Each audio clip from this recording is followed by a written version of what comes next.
E para quem já foi pedir aumento para o chefe, sabe muito bem o que aconteceu ontem naquele pronunciamento do Haddad.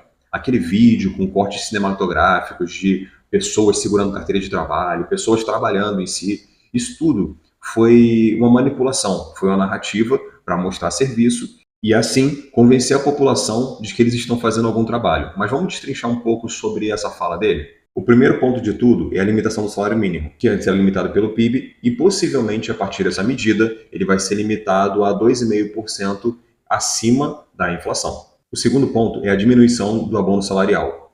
Tudo isso vem muito floreado de pessoas segurando carteira de trabalho, o Haddad falando que ele está lutando pelos mais pobres, que o governo Lula está se dedicando, está cumprindo as promessas de campanha, mas a verdade é que, mais uma vez, a população que ele diz defender está sendo prejudicada. Só que a gente já viu dois pontos. Um, a limitação do salário mínimo, que na prática não vai variar tanto assim, já que o PIB ou 2,5% acima da inflação está gerando mais ou menos o mesmo indexador, né?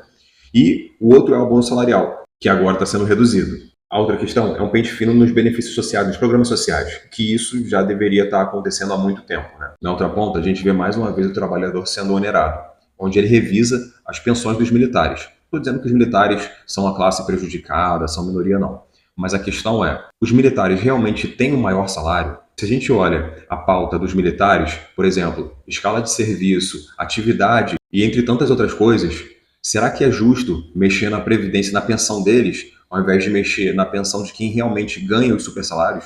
Porque, só um detalhe, no começo disso tudo, a ideia desse pacote de corte de gastos era realmente limitar os supersalários. Então, sabe, tem salários muito maiores que os dos militares, já que, quando a gente fala militar, a gente inclui também soldados, tá? Que não ganham 50 mil reais por mês. Já a questão da limitação dos benefícios fiscais, eu até acho interessante, mas será que precisa de tudo estar indo para a vala para poder você começar a revisar os benefícios fiscais? Não deve ser uma coisa constante, tipo, o benefício deve ser concedido desde que a empresa, a pessoa jurídica, a entidade, ela cumpra alguns requisitos, e isso sendo revisado e acompanhado periodicamente, será que o governo não prevê isso? E agora vem o que eu achei mais interessante, a taxação dos super ricos, que é o aumento dos impostos para quem recebe mais de 50 mil mensais. Mas ficou um pouco vago, já que alguns canais de notícia falam que são 50 mil reais mensais, ponto, e outros falam que são 50 mil reais mensais de lucros, dividendos. É uma coisa que não está muito clara, mas, enfim, de qualquer forma, vamos lá. A pessoa que não seja servidor público e ainda assim recebe mais de 50 mil reais, ela tem que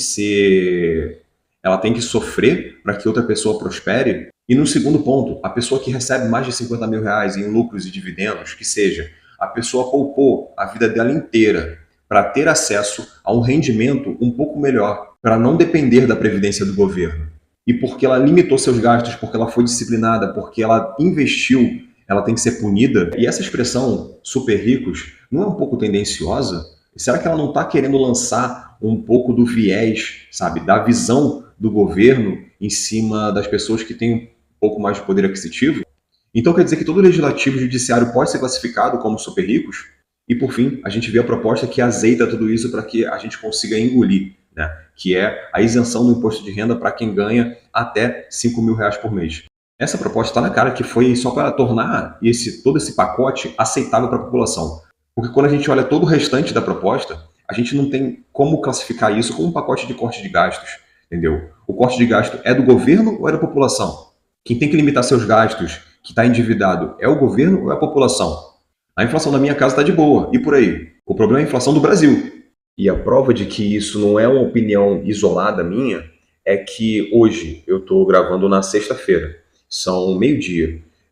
Hoje a gente já viu o dólar passar dos R$ 6, ele já encostou nos 6, e se você fosse comprar dólar, ele já estaria mais do que R$ 6. E além disso, a gente teve Tesouro IPCA sendo ofertado, IPCA mais 7,15%, sabe? São taxas de juros absurdas, que quando a gente bota na ponta do lápis, para o governo pagar isso, fica complicado. Fica muito complicado, na verdade, porque a gente vê um pacote de corte de gastos que não corta gastos, na verdade ele só aumenta porque hoje a gente está com um déficit de 70 bi e só esse, segundo fontes, só esse pacote de isenção do imposto de renda traria um déficit de 100 bi e tudo o mais que é proposto aqui é proposto em cima do trabalhador, nada em cima do governo, tirando que ele limita o crescimento das emendas e direciona metade dela para a saúde. E aí eu pergunto, direcionar metade dela para a saúde impede que ela seja mal gasta? Limitar o crescimento de algo que não era para existir é algo bom? E a limitação dos supersalários, que foi dita? Dos servidores que, com gratificação, tiram 100 mil, 200 mil por mês? É só a gente entrar no portal da transparência. É muito interessante como sempre é a população que tem que sofrer. Nunca é o governo. E quando eles se endividam, a dívida não é deles. A dívida é sua, é minha, é nossa. E eu não falo isso como investidor, eu falo isso como cidadão.